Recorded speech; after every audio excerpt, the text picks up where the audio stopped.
Welcome to Chilling Ghost Stories, where the scariest tales come to life in the dead of night.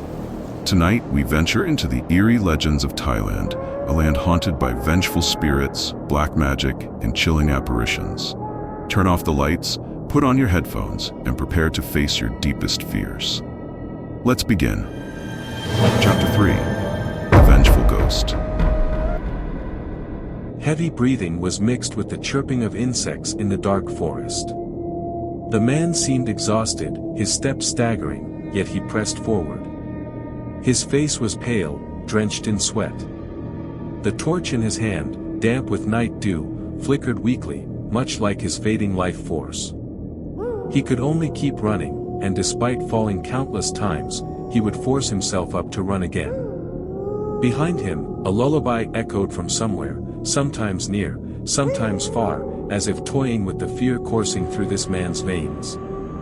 The wound on his neck had stopped bleeding, but his body had no strength left. His mind was no longer clear enough to recognize paths in this deep forest. He slumped down against an ancient tree trunk, breathing heavily with difficulty. He pulled out a hunting knife from behind his back, gripping it tightly while his eyes stared wide at the pitch-black forest. Above, moonlight shone through the forest canopy, casting beautiful silvery colors, a mystical beauty. Banchasak, the man, tossed aside his torch, which had already gone out. He stretched out his hand to catch the moonlight filtering through the leaves and smiled. His hope of escape had died like that torch. He had given up and was merely waiting. He wanted to face the one who had been tormenting him for days. The singing voice grew nearer and nearer. The voice was high-pitched, sorrowful, grieving, as if meant to torment anyone who heard it. In an instant, the fear in Banchasak's heart rose again. He trembled rhythmically, trying to press himself against the tree trunk behind him. The knife in his hand swung back and forth as if trying to slash at something in the air. You can't come here." Banchasak let out a desperate scream. Tears and mucus streamed down his fear-contorted face. The lullaby ceased, giving way to a savage, triumphant laugh.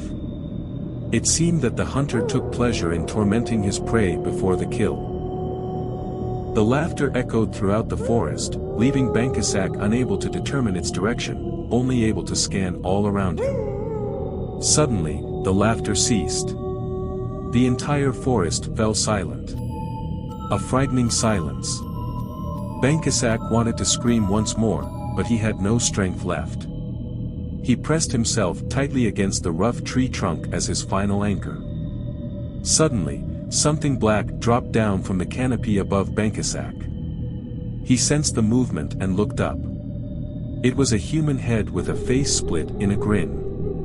Below the head were intestines sprawling out, wrapping tightly around Banchasak's neck. He struggled in terror, trying to escape from this horrifying supernatural thing, but couldn't. The grip kept tightening, Banchasak's eyes widened, pupils dilating to their maximum. His mouth made a few choking sounds then fell silent.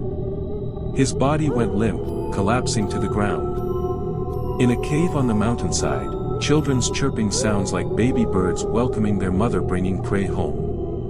Banchasak's corpse had just been thrown onto the stone floor, and immediately 3 children's heads lunged at the prey's stomach, biting and devouring ravenously to satisfy their long-held hunger.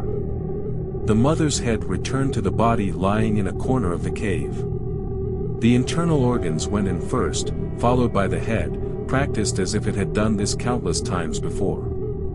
When finished, the mother looked no different from any normal person. She brushed back her hair, revealing a beautiful, gentle face. It was none other than Noor.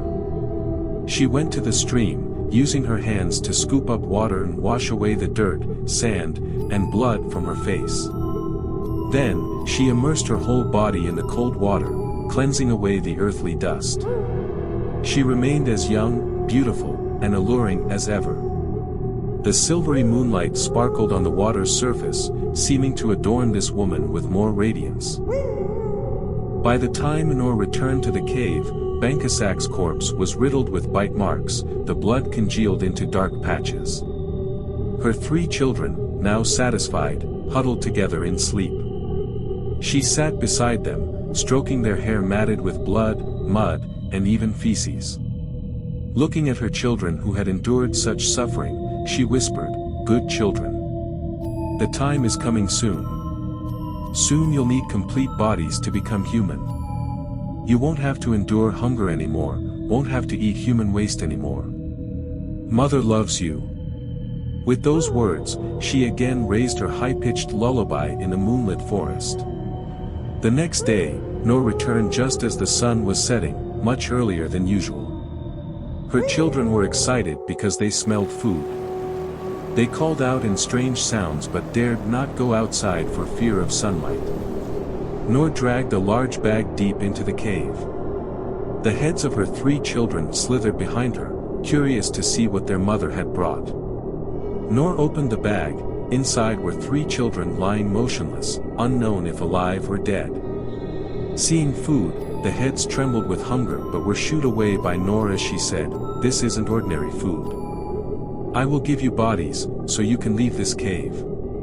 After speaking, she used a sharp knife to cut from chest to stomach, removing all internal organs and giving them to each of her children to eat.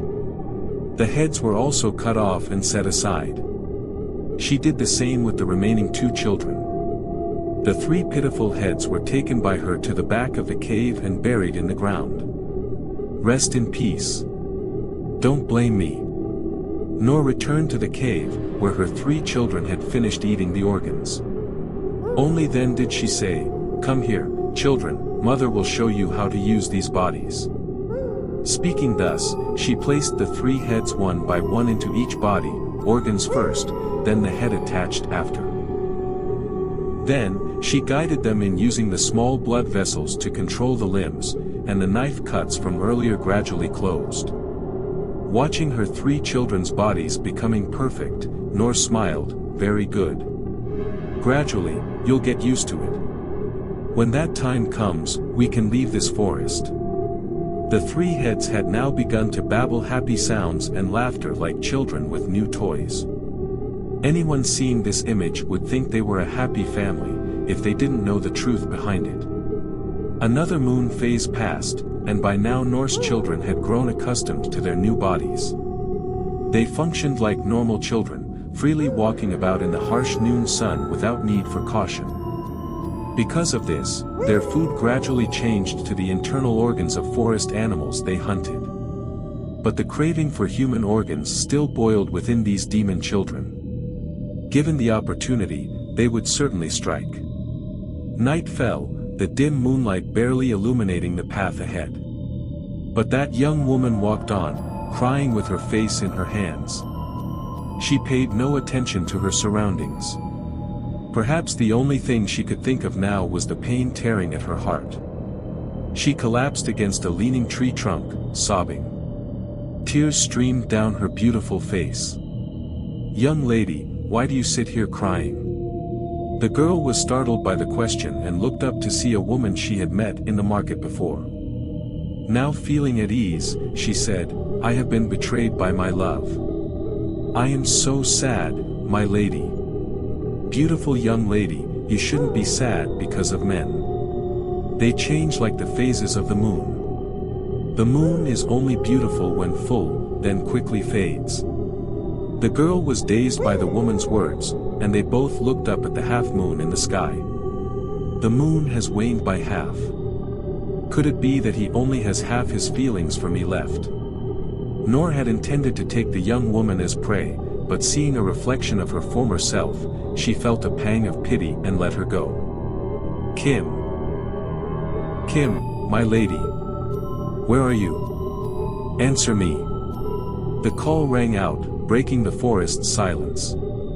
The young woman heard the familiar voice and rejoiced, about to call out when Noor stopped her. "Young lady, have you forgotten what I just told you? Forget the man who betrayed you." Kim heard this and felt conflicted. Her lover had gotten her pregnant but wouldn't marry her. This had caused her such pain that she ran here. Could she forgive that man or not? "Please answer me, Kim. I have good news for you. My parents have agreed to our union. Come home with me. Is it true? Kim rejoiced, running quickly toward the man and calling out, Muang. I'm here. There you are. I was so worried about you. Are the things you just said true? Or are you deceiving me again? Muang gripped Kim's hands tightly, looking at her passionately as he said, It's true. We can be together forever now. I will care for you, love you for all our lives.